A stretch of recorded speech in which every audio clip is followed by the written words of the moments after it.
Communism के सिद्धांत। 1. Communism क्या है? कम्युनिज्म सर्वहारा वर्ग की मुक्ति की स्थितियों का सिद्धांत है। 2. सर्वहारा क्या है?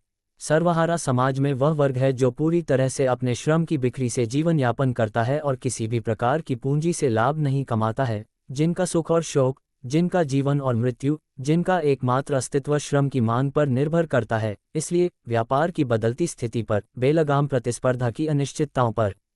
सर्वहारा वर्ग या सर्वहारा वर्ग एक शब्द में 19वीं सदी का श्रमिक वर्ग है। 3. तो फिर सर्वहारा हमेशा से अस्तित्व में नहीं रहे हैं? नहीं, वहाँ हमेशा गरीब और श्रमिक वर्ग रहे हैं और श्रमिक वर्ग अधिकतर गरीब रहा है। लेकिन हमेशा श्रमिक और गरीब लोग आज जैसी परिस्थितियों में नहीं रहते थे। दूसरे शब्दों में, सर्वहारा हमेशा से नहीं रहे हैं, बल्कि हमेशा से ही उन्मुख बेलगाम प्रतिस्पर्धाएं रही हैं। 4. सर्वहारा वर्ग की उत्पत्ति कैसे हुई? सर्वहारा वर्ग की उत्पत्ति उस औद्योगिक क्रांति से हुई जो पिछली 18वीं शताब्दी के उत्तरार्ध में इंग्लैंड में हुई और तब से दुनिया के सभी सभ्य देशों में दोहराई जाती रही है। ये औद्योगिक क्रांति भाप इंजन, विभिन्न कताई मशीनों, यांत्रिक करघे और अन्य यांत्रिक उपकरणों की एक पूरी श्रृंखला की खोज से उत्पन्न हुई थी। ये मशीनें, जो बहुत महंगी थीं और इसलिए केवल बड़े पूंजीपतियों द्वारा खरीदी जा सकती थीं, ने उत्पादन के पूरे तरीके को बदल दिया और पूर्व श्रमिकों को विस्थापित कर दिया, क्योंकि मशीनें श्रमिकों की तुलना में सस्ती और बेहतर वस्तुएं बन गईं, जो अपने अकुशल चरखा और हथकरघा के साथ उत्पादन कर सकते थे। मशीनों ने उद्योग को पूरी तरह से बड़े पूंजीपतियों के हाथों में सौंप दिया और श्रमिकों की अल्प संपत्ति, उपकरण, करघे आदि को पूरी तरह से बेकार बना दिया। नतीजा ये हुआ कि जल्द ही सब कुछ पूंजीपतियों के हाथ में आ गया और मजदूरों के पास कुछ नहीं बचा। इसने कपड़ा उद्योग में फैक्ट्री प्रणाली की शुरुआत को चिन्हित किया। एक बार मशीनरी और फैक्ट्री प्रणाली की शुरुआत के लिए प्रेरणा दिए जाने के बाद, ये प्रणाली उद्योग की अन्य सभी शाखाओं, विशेष रूप से कपड़ा और किताब छपाई, मिट्टी के बर्तन और धातु उद्योगों में तेजी से फैल गई। श्रम को अलग अलग श्रमिकों के बीच अधिक से अधिक विभाजित किया गया ताकि जो श्रमिक पहले पूरा काम करता था वह अब उस टुकड़े का केवल एक हिस्सा ही करता था। श्रम के इस विभाजन ने चीज़ों का तेजी से और सस्ता उत्पादन करना संभव बना दिया। इसने व्यक्तिगत कार्यकर्ता की गतिविधि को सरल, लगातार दोहराई जाने वाली यांत्रिक गतिविधियों तक सीमित कर दिया, जिसे एक मशीन द्वारा न केवल अच्छी तरह से बल्कि बहुत बेहतर तरीके से निष्पादित किया जा सकता था। इस तरह ये सभी उद्योग एक के बाद एक भाप, मशीनरी और फैक्ट्री प्रणाली के प्रभुत्व में गिर गए, जैसे कि कताई और बुनाई पहले ही हो चुकी थी। लेकिन साथ ही वे बड़े पूंजीपतियों के हाथों में भी पड़ गए और उनके श्रमिकों को जो भी स्वतंत्रता बची हुई थी उससे वंचित कर दिया गया। धीरे धीरे न केवल वास्तविक विनिर्माण बल्कि हस्तशिल्प भी फैक्ट्री प्रणाली के प्रांत में आ गया, क्योंकि बड़े पूंजीपतियों ने बड़ी कार्यशालाएं स्थापित करके छोटे मास्टर कारीगरों को तेजी से विस्थापित कर दिया, जिससे कई खर्चों की बचत हुई और श्रम के विस्तृत विभाजन की अनुमति मिली।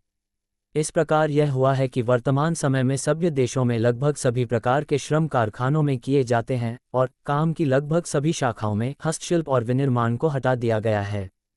इस प्रक्रिया ने पहले से कहीं अधिक हद तक पुराने मध्यम वर्ग, विशेषकर छोटे हस्तशिल्पियों को बर्बाद कर दिया है। इसने श्रमिकों की स्थिति को पूरी तरह से बदल दिया है और दो नए वर्ग बन गए हैं जो धीरे धीरे बाकी सबको निगल रहे हैं।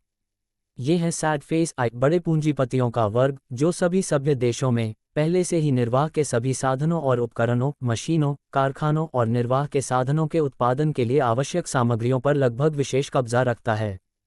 ये बुर्जुआ वर्ग या बुर्जुआ वर्ग है। एक पूरी तरह से संपत्तिहीन वर्ग जो अपने समर्थन के लिए निर्वाह के साधन पाने के लिए पूंजीपति वर्ग को अपना श्रम बेचने के लिए बाध्य हैं। इसे सर्वहारा वर्ग या सर्वहारा वर्ग कहा जाता है। 5. सर्वहारा वर्ग के श्रम की पूंजीपति वर्ग को बिक्री किन परिस्थितियों में होती है?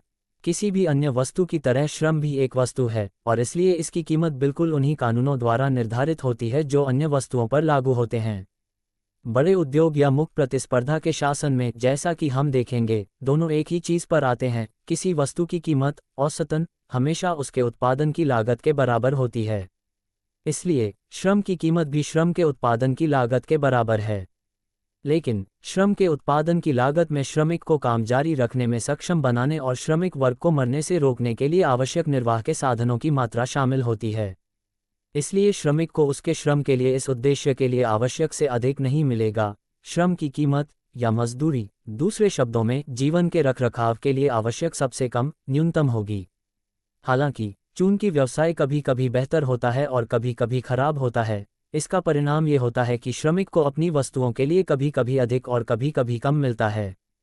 लेकिन फिर से, जिस तरह उद्योगपति को अच्छे और बुरे समय में औसतन अपनी वस्तुओं के लिए उनकी लागत से न तो अधिक और न ही कम मिलता है, उसी तरह औसतन श्रमिक को उसके न्यूनतम से न तो अधिक और न ही कम मिलता है। मजदूरी का यह आर्थिक नियम जितनी अधिक सख्ती से लागू होता है, उतनी ही अधिक मात्रा में बड़े उद्योग ने उत्पादन की सभी शाखाओं पर कब्जा कर लिया है।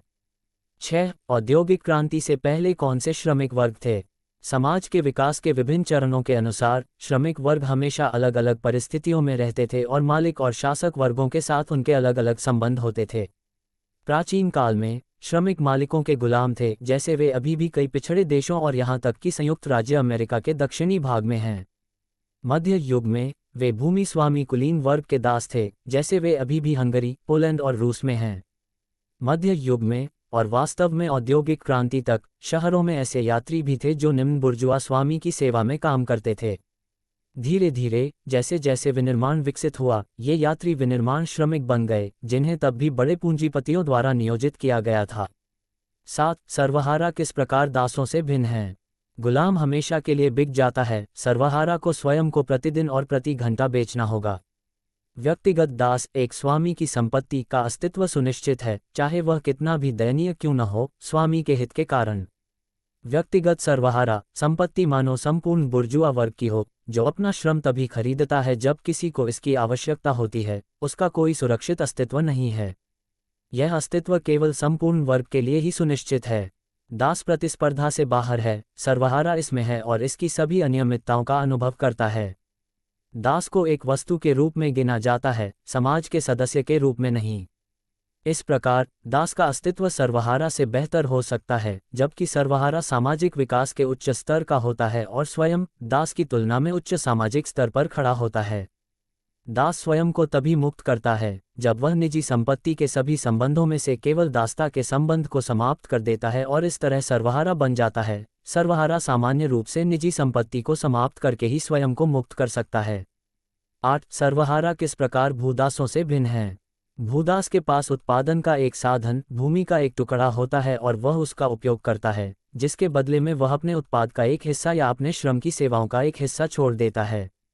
सर्वहारा उत्पाद के एक हिस्से के बदले में इस दूसरे के खाते में दूसरे के उत्पादन के उपकरणों के साथ काम करता है। दास त्याग देता है, सर्वहारा प्राप्त करता है।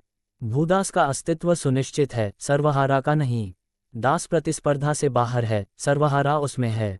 दास स्वयं को 3 तरीकों में से एक में मुक्त करता है, या तो वह शहर भाग जाता है और वहां एक हस्तशिल्पकार बन जाता है, या उत्पादों और सेवाओं के बदले वह अपने स्वामी को पैसा देता है और इस तरह एक स्वतंत्र किराएदार बन जाता है, अथवा वह अपने सामंत को उखाड़ फेंकता है और स्वयं संपत्ति का स्वामी बन जाता है। संक्षेप में, किसी न किसी मार्ग से वह मालिक वर्ग में प्रवेश कर जाता है और प्रतिस्पर्धा में प्रवेश करता है। सर्वहारा प्रतिस्पर्धा निजी संपत्ति और सभी वर्ग मतभेदों को समाप्त करके खुद को मुक्त करता है। 9. सर्वहारा किस प्रकार हस्तशिल्पियों से भिन्न है? सर्वहारा के विपरीत तथाकथित हस्तशिल्पी, क्योंकि वह अभी भी पिछली 18वीं शताब्दी में लगभग हर जगह मौजूद था और वर्तमान में भी यहाँ वहाँ मौजूद है, अधिकतम अस्थायी रूप से सर्वहारा है। उसका लक्ष्य स्वयं पूंजी अर्जित करना है जिससे अन्य श्रमिकों का शोषण किया जा सके। वह अक्सर इस लक्ष्य को प्राप्त कर सकता है जहां गिल्ड अभी भी मौजूद हैं या जहां गिल्ड प्रतिबंधों से मुक्ति के कारण अभी तक शिल्प में फैक्ट्री शैली के तरीकों की शुरुआत नहीं हुई है और न ही अभी तक भयंकर प्रतिस्पर्धा हुई है। लेकिन जैसे ही शिल्प में कारखाना प्रणाली लागू हो जाती है और प्रतिस्पर्धा पूरी तरह से पनप जाती है, ये परिप्रेक्ष्य कम हो जाता है और हस्तशिल्पकार अधिक से अधिक सर्वहारा बन जाता है। इसलिए हस्तशिल्पी या तो बुर्जुआ बनकर या सामान्य रूप से मध्यम वर्ग में प्रवेश करके या प्रतिस्पर्धा के कारण सर्वहारा बनकर खुद को मुक्त करता है, जैसा कि अब अक्सर होता है। ऐसी स्थिति में वह सर्वहारा आंदोलन यानी कमोबेश कम्युनिस्ट आंदोलन में शामिल होकर खुद को मुक्त कर सकता है। 10. सर्वहारा विनिर्माण श्रमिकों से किस प्रकार भिन्न है? 16वीं से 18वीं शताब्दी के विनिर्माण श्रमिक के पास कुछ अपवादों को छोड़कर अभी भी उत्पादन का एक साधन उसके पास होता था, उसका करघा, परिवार का चरखा, जमीन का एक छोटा सा टुकड़ा जिस पर वह अपने खाली समय में खेती करता था। सर्वहारा के पास इनमें से कुछ भी नहीं है। विनिर्माण श्रमिक लगभग हमेशा ग्रामीण इलाकों में रहता है और अपने मकान मालिक या नियोक्ता के साथ कमोबेश पितृसत्तात्मक संबंध में रहता है। सर्वहारा अधिकांश भाग में शहर में रहता है और अपने नियोक्ता के साथ उसका संबंध पूरी तरह से नकद संबंध होता है। बड़े उद्योग द्वारा विनिर्माण श्रमिक को उसके पितृसत्तात्मक संबंध से अलग कर दिया जाता है, उसके पास जो भी संपत्ति होती है उसे भी खो देता है और इस तरह वह सर्वहारा बन जाता है। 11 औद्योगिक क्रांति और समाज के पूंजीपति वर्ग और सर्वहारा वर्ग में विभाजन के तात्कालिक परिणाम क्या थे? सबसे पहले, मशीनी श्रम द्वारा लाए गए औद्योगिक उत्पादों की कम और कम कीमतों ने दुनिया के सभी देशों में हाथ से श्रम पर आधारित विनिर्माण या उद्योग की पुरानी प्रणाली को पूरी तरह से नष्ट कर दिया। इस प्रकार सभी अर्ध-बर्बर देश जो अब तक ऐतिहासिक विकास के लिए कमोबेश अजनबी थे और जिनका उद्योग विनिर्माण पर आधारित था, को हिंसक रूप से अपने अलगाव से बाहर कर दिया गया। उन्होंने अंग्रेज़ों की सस्ती वस्तुएं खरीदी और अपने स्वयं के विनिर्माण श्रमिकों को बर्बाद होने दिया। जिन देशों में हजारों वर्षों से कोई प्रगति नहीं हुई थी, उदाहरण के लिए भारत, उनमें पूरी तरह से क्रांति हो गई और यहाँ तक कि चीन भी अब क्रांति की राह पर है। हम उस बिंदु पर पहुंच गए हैं जहां इंग्लैंड में आविष्कार की गई एक नई मशीन एक वर्ष के भीतर लाखों चीनी श्रमिकों को उनकी आजीविका से वंचित कर देती है। इस प्रकार बड़े उद्योग ने पृथ्वी के सभी लोगों को एक दूसरे के संपर्क में ला दिया है, सभी स्थानीय बाजारों को एक विश्व बाजार में मिला दिया है, हर जगह सभ्यता और प्रगति का प्रसार किया है और इस प्रकार यह सुनिश्चित किया है कि सभ्य देशों में जो कुछ भी होगा उसका प्रभाव देश पर पड़ेगा। अन्य सभी देश। इसका तात्पर्य यह है कि यदि इंग्लैंड या फ्रांस में श्रमिक अब खुद को मुक्त कर लेते हैं, तो इससे अन्य सभी देशों में क्रांति शुरू हो जाएगी, ऐसी क्रांतियां जो देर सबेर अपने अपने श्रमिक वर्ग की मुक्ति सुनिश्चित करेंगी। दूसरा, जहां भी बड़े उद्योगों ने विनिर्माण को विस्थापित कर दिया, पूंजीपति वर्ग ने धन और शक्ति में अत्यधिक विकास किया और खुद को देश का प्रथम वर्ग बना लिया। नतीजा ये हुआ कि जहां भी ऐसा हुआ, पूंजीपति वर्ग ने राजनीतिक सत्ता अपने हाथों में ले ली और अब तक के शासक वर्गों, अभिजात वर्ग, गिल्डमास्टरों और उनके प्रतिनिधि पूर्ण राजशाही को विस्थापित कर दिया। पूंजीपति वर्ग ने संपदा की बाध्यता को समाप्त करके कुलीन वर्ग की शक्ति को नष्ट कर दिया, दूसरे शब्दों में भूमि संपत्ति को खरीद और बिक्री के अधीन बनाकर और कुलीन वर्ग के विशेषाधिकारों को समाप्त करके। इसने गिल्डों और हस्तशिल्प विशेषाधिकारों को समाप्त करके गिल्डमास्टरों की शक्ति को नष्ट कर दिया। उनके स्थान पर इसने प्रतिस्पर्धा को जन्म दिया, यानी समाज की एक ऐसी स्थिति जिसमें हर किसी को उद्योग की किसी भी शाखा में प्रवेश करने का अधिकार है, जिसमें एकमात्र बाधा आवश्यक पूंजी की कमी है। मुक्त प्रतिस्पर्धा की शुरुआत इस प्रकार सार्वजनिक घोषणा है कि अब से समाज के सदस्य केवल इस हद तक असमान है कि उनकी पूंजी असमान है, पूंजी निर्णायक शक्ति है और इसलिए पूंजीपति वर्ग प्रथम वर्ग बन गए हैं समाज में। बड़े उद्योग की स्थापना के लिए मुक्त प्रतिस्पर्धा आवश्यक है, क्योंकि यह समाज की एकमात्र शर्त है जिसमें बड़े उद्योग अपना रास्ता बना सकते हैं। कुलीन वर्ग और गिल्डमास्टरों की सामाजिक शक्ति को नष्ट करने के बाद बुर्जुआ ने उनकी राजनीतिक शक्ति को भी नष्ट कर दिया। स्वयं को समाज में प्रथम वर्ग की वास्तविक स्थिति तक ऊपर उठाने के बाद ये स्वयं को प्रमुख राजनीतिक वर्ग भी घोषित करता है। ये प्रतिनिधि प्रणाली की शुरुआत के माध्यम से होता है जो कानून के समक्ष बुर्जुआ समानता और मुक्त प्रतिस्पर्धा की मान्यता पर आधारित है और यूरोपीय देशों में संवैधानिक राजतंत्र का रूप लेता है। इन संवैधानिक राजतंत्रों में केवल वे ही मतदाता होते हैं जिनके पास एक निश्चित पूंजी होती है, यानी केवल पूंजीपति वर्ग के सदस्य होते हैं। ये बुर्जुआ मतदाता प्रतिनिधियों को चुनते हैं और ये बुर्जुआ प्रतिनिधि कर लगाने से इनकार करने के अपने अधिकार का उपयोग करके एक बुर्जुआ सरकार चुनते हैं। तीसरा, हर जगह सर्वहारा वर्ग पूंजीपति वर्ग के साथ कदम मिलाकर विकास करता है। उसी अनुपात में जैसे जैसे पूंजीपति वर्ग की संपत्ति बढ़ती है, सर्वहारा वर्ग की संख्या बढ़ती जाती है।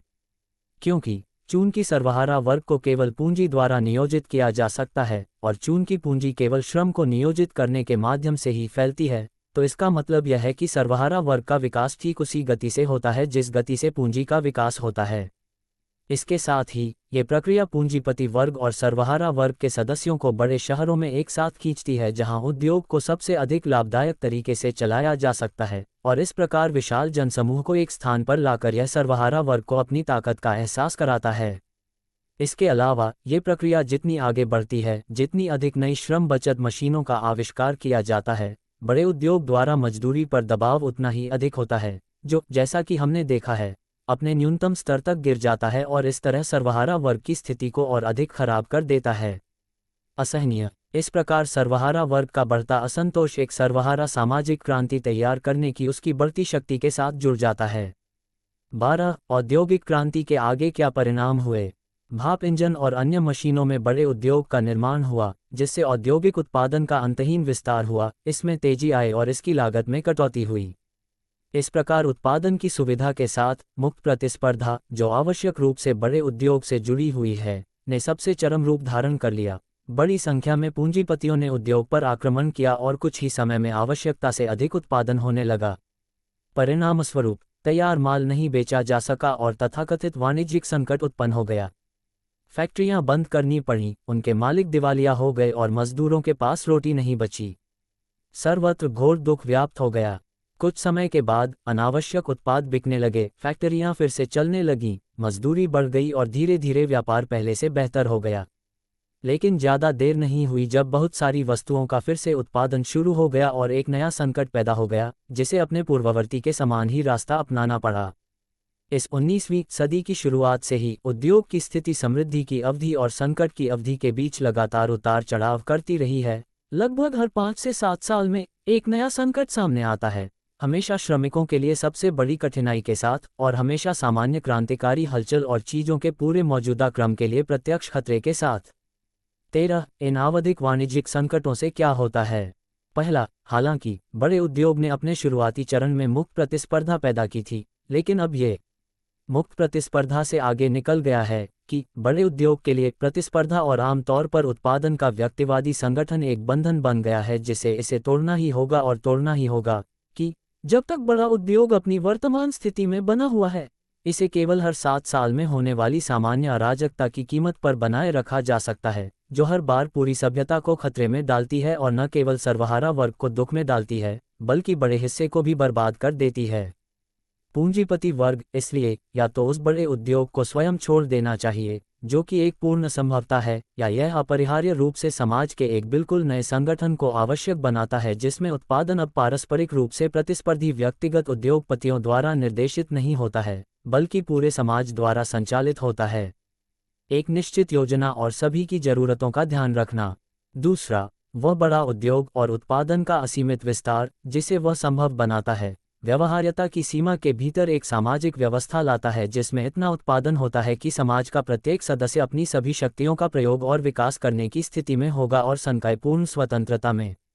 इस प्रकार ऐसा प्रतीत होता है कि बड़े उद्योग के वे गुण जो हमारे वर्तमान समाज में दुख और संकट पैदा करते हैं, वे ही हैं जो समाज के एक अलग रूप में इस दुख और इन विनाशकारी अवसादों को समाप्त कर देंगे।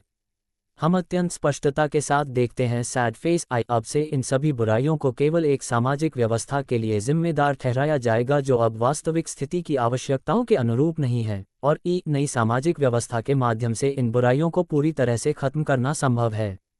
14. यह नई सामाजिक व्यवस्था कैसी होगी?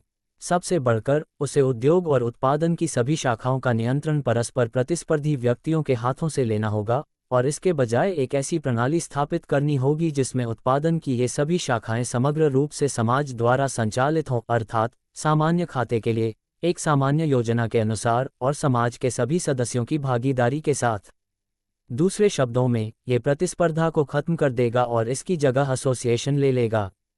इसके अलावा चूंकि व्यक्तियों द्वारा उद्योग का प्रबंधन आवश्यक रूप से निजी संपत्ति को दर्शाता है और चूंकि प्रतिस्पर्धा वास्तव में केवल वह तरीका और रूप है जिसमें निजी संपत्ति मालिकों द्वारा उद्योग का नियंत्रण खुद को व्यक्त करता है, इसलिए यह निष्कर्ष निकलता है कि निजी संपत्ति को प्रतिस्पर्धा से अलग नहीं किया जा सकता है और उद्योग का व्यक्तिगत प्रबंधन। इसलिए निजी संपत्ति को समाप्त किया जाना चाहिए और उसके स्थान पर उत्पादन के सभी उपकरणों का सामान्य उपयोग और आम सहमति के अनुसार सभी उत्पादों का वितरण होना चाहिए, एक शब्द में जिसे वस्तुओं का सामुदायिक स्वामित्व कहा जाता है। वास्तव में निजी संपत्ति का उन्मूलन निस्संदेह संपूर्ण सामाजिक व्यवस्था में क्रांति को चित्रित करने का सबसे छोटा और महत्वपूर्ण तरीका है, जिसे उद्योग के विकास द्वारा आवश्यक बना दिया गया है, और इसी कारण से कम्युनिस्टों ने इसे उचित रूप से आगे बढ़ाया है। मुख्य मांग। 15. क्या निजी संपत्ति का उन्मूलन पहले संभव नहीं था? नहीं, सामाजिक व्यवस्था में प्रत्येक परिवर्तन, संपत्ति संबंधों में प्रत्येक क्रांति, उत्पादन की नई शक्तियों के निर्माण का आवश्यक परिणाम है जो अब पुराने संपत्ति संबंधों में फिट नहीं बैठती हैं। निजी संपत्ति हमेशा अस्तित्व में नहीं रही है। जब मध्य युग के अंत में उत्पादन की एक नई पद्धति का उदय हुआ जो संपत्ति के तत्कालीन मौजूदा सामंती और गिल्ड रूपों के तहत नहीं चल सकती थी, इस निर्माण ने, जिसने पुराने संपत्ति संबंधों को पीछे छोड़ दिया था, एक नए संपत्ति रूप का निर्माण किया, निजी संपत्ति। और विनिर्माण और बड़े उद्योग के विकास के प्रारंभिक चरण के लिए निजी संपत्ति ही एकमात्र संभव संपत्ति का रूप थी। इस पर आधारित सामाजिक व्यवस्था ही एकमात्र संभव सामाजिक व्यवस्था थी। जब तक इतना उत्पादन करना संभव नहीं है कि सभी के लिए पर्याप्त हो, सामाजिक पूंजी का विस्तार करने और उत्पादन की शक्तियों को बढ़ाने के लिए और अधिक बचा रहे, जब तक ये संभव नहीं है, तब तक हमेशा एक शासक वर्ग का निर्देशन होना चाहिए, समाज की उत्पादक शक्तियों का उपयोग, और एक गरीब उत्पीड़ित वर्ग। इन वर्गों का गठन कैसे किया जाता है यह विकास के चरण पर निर्भर करता है। कृषि प्रधान मध्य युग ने हमें बैरन और सर्फ दिया। बाद के मध्य युग के शहर हमें गिल्डमास्टर, यात्री और दिहाड़ी मजदूर दिखाते हैं। 17वीं सदी के अपने विनिर्माण श्रमिक हैं। 19वें में बड़े कारखाने के मालिक और सर्वहारा हैं। ये स्पष्ट है कि अब तक उत्पादन की शक्तियां कभी भी उस बिंदु तक विकसित नहीं हुई हैं जहां सभी के लिए पर्याप्त विकास किया जा सके, और निजी संपत्ति उत्पादन की शक्तियों के आगे के विकास के संबंध में एक बंधन और बाधा बन गई है। हालांकि अब बड़े उद्योग के विकास ने एक नए युग की शुरुआत की है। पूंजी और उत्पादन की शक्तियों का अभूतपूर्व विस्तार हुआ है और निकट भविष्य में उन्हें असीमित रूप से बढ़ाने के साधन उपलब्ध हैं। इसके अलावा उत्पादन की शक्तियां कुछ बुर्जुआ लोगों के हाथों में केंद्रित हो गई हैं, जबकि जनता का विशाल जनसमूह अधिकाधिक सर्वहारा वर्ग में शामिल होता जा रहा है। पूंजीपति वर्ग की संपत्ति में वृद्धि के अनुपात में उनकी स्थिति अधिक दयनीय और असहनीय होती जा रही है। और अंत में उत्पादन की ये शक्तिशाली और आसानी से विस्तारित ताकतें निजी संपत्ति और पूंजीपति वर्ग से इतनी आगे निकल गई हैं कि वे किसी भी क्षण सामाजिक व्यवस्था में सबसे हिंसक गड़बड़ी फैलाने की धमकी देती हैं। अब इन परिस्थितियों में निजी संपत्ति का उन्मूलन न केवल संभव हो गया है बल्कि अत्यंत आवश्यक भी हो गया है। 16. क्या निजी संपत्ति का शांतिपूर्ण उन्मूलन संभव होगा? यदि ऐसा हो सका तो यह वांछनीय होगा और कम्युनिस्ट निश्चित रूप से इसका विरोध करने वाले अंतिम व्यक्ति होंगे। कम्युनिस्ट अच्छी तरह जानते हैं कि सभी षड्यंत्र न केवल बेकार हैं बल्कि हानिकारक भी हैं। वे अच्छी तरह से जानते हैं कि क्रांतियां जानबूझकर और मनमाने ढंग से नहीं की जाती हैं, बल्कि हर जगह और हमेशा वे उन स्थितियों का आवश्यक परिणाम रही हैं जो व्यक्तिगत पार्टियों और संपूर्ण वर्गों की इच्छा और दिशा से पूरी तरह स्वतंत्र थीं। लेकिन वे ये भी देखते हैं कि लगभग सभी सभ्य देशों में सर्वहारा वर्ग के विकास को हिंसक रूप से दबा दिया गया है और इस तरह कम्युनिज्म के विरोधी अपनी पूरी ताकत से क्रांति की दिशा में काम कर रहे हैं। यदि उत्पीड़ित सर्वहारा अंततः क्रांति के लिए प्रेरित होता है तो हम कम्युनिस्ट सर्वहाराओं के हितों की रक्षा कर्मों से करेंगे, जैसे अब हम शब्दों से करते हैं।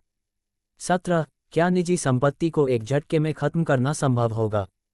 नहीं। उत्पादन की मौजूदा शक्तियों को एक झटके में सांप्रदायिक समाज के निर्माण के लिए आवश्यक सीमा तक नहीं बढ़ाया जा सकता है।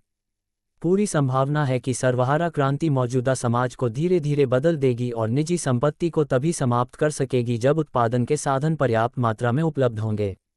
18. इस क्रांति की दिशा क्या होगी? सबसे बढ़कर यह एक लोकतांत्रिक संविधान की स्थापना करेगा और इसके माध्यम से सर्वहारा वर्ग का प्रत्यक्ष या अप्रत्यक्ष प्रभुत्व स्थापित करेगा। सीधे इंग्लैंड में, जहां पहले से ही बहुसंख्यक लोग सर्वहारा हैं। अप्रत्यक्ष रूप से फ्रांस और जर्मनी में, जहां बहुसंख्यक जनता में न केवल सर्वहारा वर्ग शामिल है बल्कि छोटे किसान और निम्न पूंजीपति भी शामिल हैं, जो सर्वहारा वर्ग में शामिल होने की प्रक्रिया में हैं, जो अपने सभी राजनीतिक हितों में अधिक से अधिक निर्भर हैं। सर्वहारा, और इसलिए जिसे शीघ्र ही सर्वहारा की मांगों के अनुरूप ढलना होगा। शायद इसके लिए दूसरे संघर्ष की कीमत चुकानी पड़ेगी, लेकिन परिणाम केवल सर्वहारा वर्ग की जीत हो सकता है।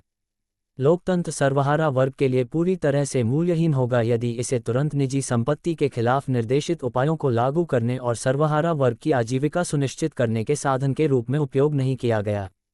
मौजूदा संबंधों के आवश्यक परिणाम के रूप में उभरने वाले मुख्य उपाय निम्नलिखित हैं। सैड फेस आई, प्रगतिशील कराधान, भारी विरासत करों, संपार्श्विक रेखाओं, भाई भतीजे आदि के माध्यम से विरासत का उन्मूलन, मजबूर ऋण आदि के माध्यम से निजी संपत्ति की सीमा, भूमि मालिकों, उद्योगपतियों, रेल मैग्नेट और जहाज मालिकों का क्रमिक स्वामित्व, आंशिक रूप से राज्य उद्योग द्वारा प्रतिस्पर्धा के माध्यम से, आंशिक रूप से सीधे बॉन्ड के रूप में मुआवजे के माध्यम से, सभी प्रवासियों और बहुसंख्यक लोगों के खिलाफ विद्रोहियों की संपत्ति जब्त करना, सार्वजनिक स्वामित्व वाली भूमि पर कारखानों और कार्यशालाओं में सर्वहाराओं के श्रम या रोजगार का संगठन, श्रमिकों के बीच प्रतिस्पर्धा समाप्त कर दी गई और कारखाने के मालिकों के साथ, जहां तक वे अभी भी मौजूद हैं, समान उच्च मजदूरी का भुगतान करने के लिए बाध्य हैं, जिनका भुगतान राज्य द्वारा किया जाता है। जब तक निजी संपत्ति पूरी तरह से समाप्त नहीं हो जाती तब तक समाज के सभी सदस्यों पर काम करने का समान दायित्व। औद्योगिक सेनाओं का गठन, विशेषकर कृषि के लिए। राज्य की पूंजी वाले एक राष्ट्रीय बैंक के माध्यम से राज्य के हाथों में धन और ऋण का केंद्रीकरण और सभी निजी बैंकों और बैंकरों का दमन। राष्ट्रीय कारखानों, कार्यशालाओं, रेलमार्गों, जहाजों की संख्या में वृद्धि, खेती के लिए नई भूमि लाना और पहले से ही खेती के अधीन भूमि का सुधार, ये सब राष्ट्र के पास उपलब्ध पूंजी और श्रम शक्ति की वृद्धि के अनुपात में। सभी बच्चों की शिक्षा, उस क्षण से जब वे अपनी मां की देखभाल छोड़ सकते हैं, राष्ट्रीय लागत पर राष्ट्रीय प्रतिष्ठानों में। शिक्षा और उत्पादन एक साथ।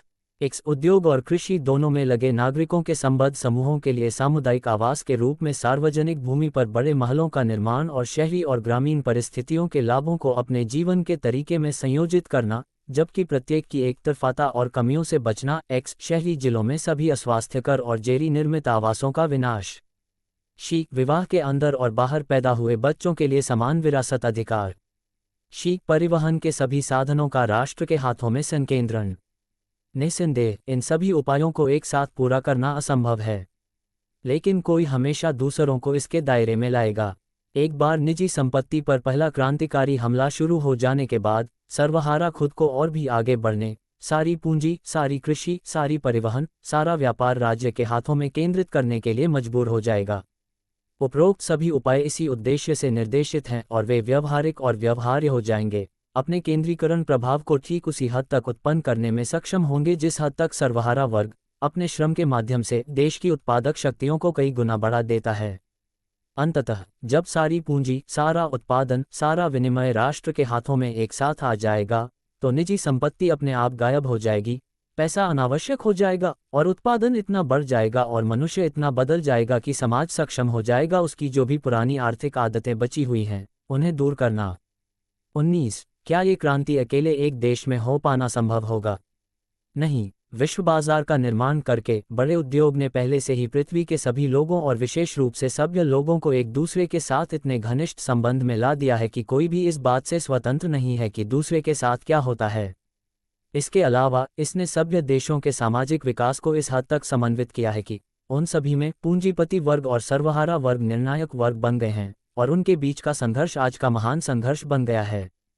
इसका तात्पर्य यह है कि कम्युनिस्ट क्रांति केवल एक राष्ट्रीय घटना नहीं होगी बल्कि सभी सभ्य देशों में, यानी कम से कम इंग्लैंड, अमेरिका, फ्रांस और जर्मनी में एक साथ होनी चाहिए।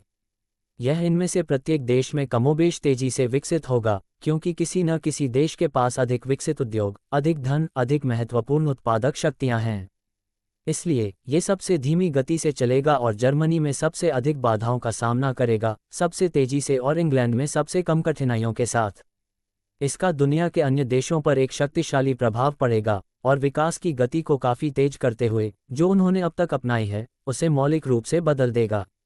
यह एक सार्वभौमिक क्रांति है और तदनुसार इसकी एक सार्वभौमिक सीमा होगी। 20. निजी संपत्ति के अंततः लुप्त होने के परिणाम क्या होंगे? समाज उत्पादन की सभी शक्तियों और वाणिज्य के साधनों के साथ साथ उत्पादों के आदान प्रदान और वितरण को निजी पूंजीपतियों के हाथों से छीन लेगा और संसाधनों की उपलब्धता और समग्र जरूरतों के आधार पर एक योजना के अनुसार उनका प्रबंधन करेगा। समाज इस तरह सबसे महत्वपूर्ण बात यह है कि अब बड़े उद्योग के संचालन से जुड़े बुरे परिणामों को समाप्त कर दिया जाएगा। अब कोई संकट नहीं होगा। विस्तारित उत्पादन, जो समाज की वर्तमान व्यवस्था के लिए अति उत्पादन है और इसलिए दुख का एक प्रचलित कारण है, तब अपर्याप्त होगा और इसे और अधिक विस्तारित करने की आवश्यकता होगी। दुख पैदा करने के बजाय अति उत्पादन समाज की प्राथमिक आवश्यकताओं से आगे बढ़कर सभी की जरूरतों की संतुष्टि सुनिश्चित करेगा। यह नई जरूरतें पैदा करेगा और साथ ही उन्हें संतुष्ट करने के साधन भी पैदा करेगा। यह नई प्रगति की स्थिति और प्रेरणा बन जाएगी जो अब संपूर्ण सामाजिक व्यवस्था को भ्रम में नहीं डालेगी, जैसा कि प्रगति ने हमेशा अतीत में किया है। बड़े उद्योग निजी संपत्ति के दबाव से मुक्त होकर इस तरह के विस्तार से गुजरेंगे कि अब हम जो देखते हैं वह विनिर्माण की तुलना में उतना ही छोटा लगेगा जितना हमारे समय के बड़े उद्योग के बगल में रखने पर लगता है। उद्योग का ये विकास समाज को सभी की जरूरतों को पूरा करने के लिए पर्याप्त मात्रा में उत्पाद उपलब्ध कराएगा। कृषि के बारे में भी यही सच होगा, जो निजी संपत्ति के दबाव से भी ग्रस्त है और निजी स्वामित्व वाली भूमि को छोटे छोटे टुकड़ों में विभाजित करने से रुकी हुई है। यहाँ मौजूदा सुधारों और वैज्ञानिक प्रक्रियाओं को व्यवहार में लाया जाएगा, जिसके परिणामस्वरूप एक बड़ी छलांग लगेगी जिससे समाज को सभी आवश्यक उत्पादों का आश्वासन मिलेगा। इस प्रकार वस्तुओं की इतनी प्रचुरता उसके सभी सदस्यों की आवश्यकताओं को पूरा करने में सक्षम होगी। तब समाज का विभिन्न परस्पर शत्रु वर्गों में विभाजन अनावश्यक हो जाएगा। दरअसल नई सामाजिक व्यवस्था में यह न केवल अनावश्यक बल्कि असहनीय होगा। वर्गों का अस्तित्व श्रम के विभाजन से उत्पन्न हुआ और श्रम विभाजन, जैसा कि वर्तमान तक ज्ञात है, पूरी तरह से गायब हो जाएगा। औद्योगिक और कृषि उत्पादन को हमारे द्वारा वर्णित स्तर तक लाने के लिए यांत्रिक और रासायनिक प्रक्रियाएं पर्याप्त नहीं हैं। जो लोग इन प्रक्रियाओं का उपयोग करते हैं उनकी क्षमताओं को तदनुरूप विकास से गुजरना होगा। जिस तरह पिछली शताब्दी के किसानों और विनिर्माण श्रमिकों ने अपने जीवन के पूरे तरीके को बदल दिया और जब वे बड़े उद्योग में शामिल हो गए तो वे बिल्कुल अलग लोग बन गए, उसी तरह समग्र रूप से समाज द्वारा उत्पादन पर सांप्रदायिक नियंत्रण और परिणामी नया विकास दोनों को पूरी तरह से अलग तरह की मानव सामग्री की आवश्यकता होगी।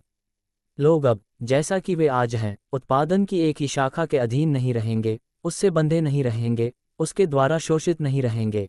वे अब अन्य सभी की कीमत पर अपनी एक भी क्षमता विकसित नहीं करेंगे। वे अब संपूर्ण उत्पादन की केवल एक शाखा या एक ही शाखा की एक शाखा को नहीं जान पाएंगे। यहाँ तक कि आज उद्योग जगत को भी ऐसे लोग कम उपयोगी लग रहे हैं। उद्योग समग्र रूप से समाज द्वारा नियंत्रित होता है और एक योजना के अनुसार संचालित होता है, जिसमें अच्छी तरह से विकसित मानवों की अपेक्षा की जाती है। उनकी क्षमताएं संतुलित रूप से विकसित होती हैं, जो उत्पादन प्रणाली को उसकी संपूर्णता में देखने में सक्षम होती हैं। श्रम विभाजन का वह रूप जो एक को किसान बनाता है, दूसरे को मोची बनाता है, तीसरे को फैक्ट्री का मजदूर बनाता है, चौथे को शेयर बाजार संचालक बनाता है, मशीनरी द्वारा पहले ही कमजोर कर दिया गया है और पूरी तरह से गायब हो जाएगा। शिक्षा युवाओं को उत्पादन की पूरी प्रणाली से शीघ्रता से परिचित होने और समाज की जरूरतों या अपने स्वयं के झुकाव के जवाब में उत्पादन की एक शाखा से दूसरी शाखा में जाने में सक्षम बनाएगी। इसलिए यह उन्हें उस एक तरफा चरित्र से मुक्त करेगा जो वर्तमान श्रम विभाजन प्रत्येक व्यक्ति पर प्रभाव डालता है। इस तरह कम्युनिस्ट समाज अपने सदस्यों के लिए अपनी व्यापक रूप से विकसित क्षमताओं का पूर्ण उपयोग करना संभव बना देगा। लेकिन जब ऐसा होगा तो कक्षाएं अनिवार्य रूप से गायब हो जाएंगी। इसका तात्पर्य यह है कि कम्युनिस्ट आधार पर संगठित समाज एक और वर्गों के अस्तित्व के साथ असंगत है और दूसरी ओर ऐसे समाज का निर्माण वर्ग मतभेदों को खत्म करने का साधन प्रदान करता है। इसका परिणाम यह है कि शहर और देहात के बीच का अंतर मिट जाना तय है। दो अलग अलग वर्गों के लोगों के बजाय एक ही लोगों द्वारा कृषि और उद्योग का प्रबंधन केवल भौतिक कारणों से ही सही कम्युनिस्ट संघ की एक आवश्यक शर्त है। बड़े शहरों में औद्योगिक आबादी की भीड़ के साथ साथ भूमि पर कृषि आबादी का फैलाव एक ऐसी स्थिति है जो कृषि और उद्योग दोनों की अविकसित स्थिति से मेल खाती है और इसे पहले से ही आगे के विकास में बाधा के रूप में महसूस किया जा सकता है। उत्पादन की शक्तियों के नियोजित शोषण के उद्देश्य से समाज के सभी सदस्यों का सामान्य सहयोग, उत्पादन का उस बिंदु तक विस्तार जहां ये सभी की जरूरतों को पूरा करेगा, ऐसी स्थिति का उन्मूलन जिसमें कुछ की जरूरतें पूरी हो जाएं। दूसरों की जरूरतों की कीमत पर संतुष्ट होना, वर्गों और उनके संघर्षों का पूर्ण उन्मूलन, श्रम के वर्तमान विभाजन के उन्मूलन के माध्यम से, औद्योगिक शिक्षा के माध्यम से, अलग अलग गतिविधियों में संलग्न होकर समाज के सभी सदस्यों की क्षमताओं का पूर्ण विकास, सभी द्वारा उत्पादित आनंद में सभी की भागीदारी के माध्यम से, शहर और देश के संयोजन के माध्यम से, ये निजी संपत्ति के उन्मूलन के मुख्य परिणाम हैं। 21. कम्युनिस्ट समाज का परिवार पर क्या प्रभाव पड़ेगा? ये लिंगों के बीच संबंधों को पूरी तरह से निजी मामले में बदल देगा जो केवल शामिल व्यक्तियों से संबंधित है और जिसमें समाज को हस्तक्षेप करने का कोई अवसर नहीं है। यह ऐसा कर सकता है क्योंकि यह निजी संपत्ति को खत्म कर देता है और सांप्रदायिक आधार पर बच्चों को शिक्षित करता है और इस तरह पारंपरिक विवाह के दो आधारों को हटा देता है, निजी संपत्ति में निहित निर्भरता, महिलाओं की पुरुष पर और बच्चों की निर्भरता। माता पिता और यहाँ महिलाओं के समुदाय के खिलाफ अत्यधिक नैतिक परोपकारियों के आक्रोश का उत्तर है। महिलाओं का समुदाय एक ऐसी स्थिति है जो पूरी तरह से बुर्जुआ समाज से संबंधित है और जो आज वेश्यावृत्ति में अपनी पूर्ण अभिव्यक्ति पाती है। लेकिन वेश्यावृत्ति निजी संपत्ति पर आधारित है और इसके साथ ही खत्म हो जाती है। इस प्रकार कम्युनिस्ट समाज महिलाओं के समुदाय को शुरू करने के बजाय वास्तव में इसे समाप्त कर देता है। 22. मौजूदा राष्ट्रीयताओं के प्रति कम्युनिज्म का रवैया क्या होगा? समुदाय के सिद्धांत के अनुसार खुद को जोड़ने वाले लोगों की राष्ट्रीयताएं इस जुड़ाव के परिणामस्वरूप एक दूसरे के साथ घुलने मिलने के लिए मजबूर हो जाएंगी और इस तरह खुद को विघटित कर देंगी, जैसे कि उनके आधार के उन्मूलन के माध्यम से विभिन्न संपत्ति और वर्ग भेद गायब हो जाने चाहिए। निजी संपत्ति। 23 मौजूदा धर्मों के प्रति इसका दृष्टिकोण क्या होगा? अब तक सभी धर्म व्यक्तिगत लोगों या लोगों के समूहों के विकास के ऐतिहासिक चरणों की अभिव्यक्ति रहे हैं, लेकिन कम्युनिज्म ऐतिहासिक विकास का वह चरण है जो सभी मौजूदा धर्मों को अनावश्यक बना देता है और उनका लोप कर देता है। 24 कम्युनिस्ट समाजवादियों से किस प्रकार भिन्न है? तथाकथित समाजवादियों को 3 श्रेणियों में बांटा गया है। प्रतिक्रियावादी समाजवादी। पहली श्रेणी में सामंती और पितृसत्तात्मक समाज के अनुयायी शामिल हैं जो बड़े उद्योग और विश्व व्यापार और उनकी रचना बुर्जुआ समाज द्वारा पहले ही नष्ट हो चुका है और अब भी प्रतिदिन नष्ट हो रहा है। ये श्रेणी मौजूदा समाज की बुराइयों से यह निष्कर्ष निकालती है कि सामंती और पितृसत्तात्मक समाज को बहाल किया जाना चाहिए क्योंकि यह ऐसी बुराइयों से मुक्त था। किसी न किसी रूप में उनके सभी प्रस्ताव इसी उद्देश्य से निर्देशित होते हैं। प्रतिक्रियावादी समाजवादियों की यह श्रेणी अपनी सभी स्पष्ट पक्षपातपूर्णता और सर्वहारा वर्ग के दुख के लिए अपने जलते आंसुओं के बावजूद निम्नलिखित कारणों से कम्युनिस्टों द्वारा जोरदार विरोध किया जाता है। Sad face I. ये किसी ऐसी चीज के लिए प्रयास करता है जो पूरी तरह से असंभव है। इसका उद्देश्य अभिजात वर्ग, गिल्ड मास्टरों, छोटे उत्पादकों और उनके पूर्ण या सामंती राजाओं, अधिकारियों, सैनिकों और पुजारियों के अनुचर का शासन स्थापित करना है। एक ऐसा समाज जो निश्चित रूप से की बुराइयों से मुक्त था। वर्तमान समाज, लेकिन जिसने उत्पीड़ित श्रमिकों को कम्युनिस्ट क्रांति के माध्यम से मुक्ति की संभावना की पेशकश किए बिना कम से कम कई बुराइयों को लाया। जैसे ही सर्वहारा क्रांतिकारी और कम्युनिस्ट बन जाता है, ये प्रतिक्रियावादी समाजवादी तुरंत सर्वहारा वर्ग के खिलाफ पूंजीपति वर्ग के साथ मिलकर अपना असली रंग दिखा देते हैं। बुर्जुआ समाजवादी। दूसरी श्रेणी में वर्तमान समाज के अनुयायी शामिल हैं जो उन बुराइयों से अपने भविष्य के लिए भयभीत हो गए हैं जिनसे ये आवश्यक रूप से जन्म लेता है। इसलिए वे जो चाहते हैं वह इस समाज को बनाए रखना है और उन बुराइयों से छुटकारा पाना है जो इसका अंतर्निहित हिस्सा हैं। इस उद्देश्य के लिए कुछ केवल कल्याणकारी उपायों का प्रस्ताव करते हैं, जबकि अन्य सुधार की भव्य प्रणालियों के साथ आगे आते हैं जो समाज को फिर से संगठित करने के बहाने वास्तव में मौजूदा समाज की नींव और इसलिए जीवन को संरक्षित करने का इरादा रखते हैं। कम्युनिस्टों को इन बुर्जुआ समाजवादियों के खिलाफ लगातार संघर्ष करना चाहिए क्योंकि वे कम्युनिस्टों के दुश्मनों के लिए काम करते हैं और उस समाज की रक्षा करते हैं जिसे कम्युनिस्ट उखाड़ फेंकना चाहते हैं। लोकतांत्रिक समाजवादी। अंत में तीसरी श्रेणी में लोकतांत्रिक समाजवादी शामिल हैं जो कुछ उन्हीं उपायों का समर्थन करते हैं जिनकी वकालत कम्युनिस्ट करते हैं, जैसा कि प्रश्न 18 में वर्णित है। हालांकि कम्युनिज्म में संक्रमण के हिस्से के रूप में नहीं, बल्कि उन उपायों के रूप में जो उनका मानना है कि दुख को खत्म करने के लिए पर्याप्त होंगे। और वर्तमान समाज की बुराइयां। ये लोकतांत्रिक समाजवादी या तो सर्वहारा हैं जो अभी तक अपने वर्ग की मुक्ति की शर्तों के बारे में पर्याप्त रूप से स्पष्ट नहीं हैं, या वे निम्न पूंजीपति वर्ग के प्रतिनिधि हैं, एक ऐसा वर्ग जो लोकतंत्र की उपलब्धि और समाजवादी उपायों से पहले है जिससे ये जन्म लेता है। सर्वहारा वर्ग के साथ कई हित समान हैं। इसका तात्पर्य यह है कि कार्रवाई के क्षणों में कम्युनिस्टों को इन लोकतांत्रिक समाजवादियों के साथ एक समझ बनानी होगी और सामान्य तौर पर जहां तक संभव हो उनके साथ एक आम नीति का पालन करना होगा, बशर्ते कि ये समाजवादी जनता की सेवा में प्रवेश न करें। शासक पूंजीपति वर्ग और कम्युनिस्टों पर हमला। ये स्पष्ट है कि कार्रवाई में सहयोग का ये रूप मतभेदों की चर्चा को बाहर नहीं करता है। 25 हमारे समय के अन्य राजनीतिक दलों के प्रति कम्युनिस्टों का क्या रवैया है? ये रवैया अलग अलग देशों में अलग अलग है। इंग्लैंड, फ्रांस और बेल्जियम में, जहां पूंजीपति शासन करते हैं, कम्युनिस्टों का अभी भी विभिन्न लोकतांत्रिक दलों के साथ एक साझा हित है।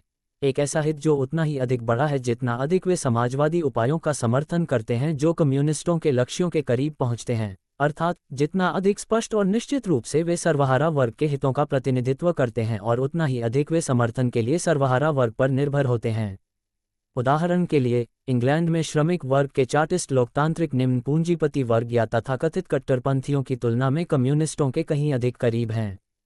अमेरिका में, जहां एक लोकतांत्रिक संविधान पहले से ही स्थापित हो चुका है, कम्युनिस्टों को उस पार्टी के साथ साझा मुद्दा बनाना चाहिए जो इस संविधान को पूंजीपति वर्ग के खिलाफ कर देगा और इसका उपयोग सर्वहारा वर्ग के हितों में करेगा, यानी कृषि राष्ट्रीय सुधारकों के साथ।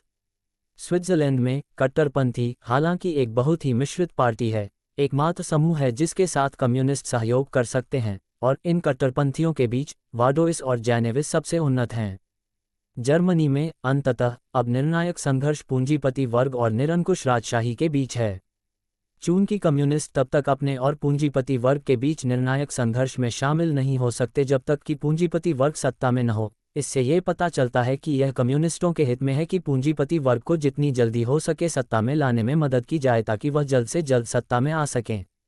इसे उखाड़ फेंको। इसलिए सरकारों के खिलाफ कम्युनिस्टों को लगातार कट्टरपंथी उदारवादी पार्टी का समर्थन करना चाहिए, पूंजीपति वर्ग के आत्मधोखे से बचने का ध्यान रखना चाहिए और उन लाभों के लुभावने वादों में नहीं फंसना चाहिए जो पूंजीपति वर्ग की जीत कथित तौर पर सर्वहारा वर्ग के लिए लाएगी। बुर्जुआ विजय से सर्वहारा वर्ग को जो एकमात्र लाभ प्राप्त होगा वह इसमें शामिल होगा आय विभिन्न रियायतों में जो सर्वहारा वर्ग को एक घनिष्ठ, युद्ध योग्य और संगठित वर्ग में एकीकृत करने की सुविधा प्रदान करेगी। और निश्चित रूप से जिस दिन पूर्ण राजशाही का पतन होगा पूंजीपति वर्ग और सर्वहारा वर्ग के बीच संघर्ष शुरू हो जाएगा। उस दिन से कम्युनिस्टों की नीति वही होगी जो अब उन देशों में है जहां पूंजीपति पहले से ही सत्ता में हैं। कांग्रेस के नाम पर और जनादेश पर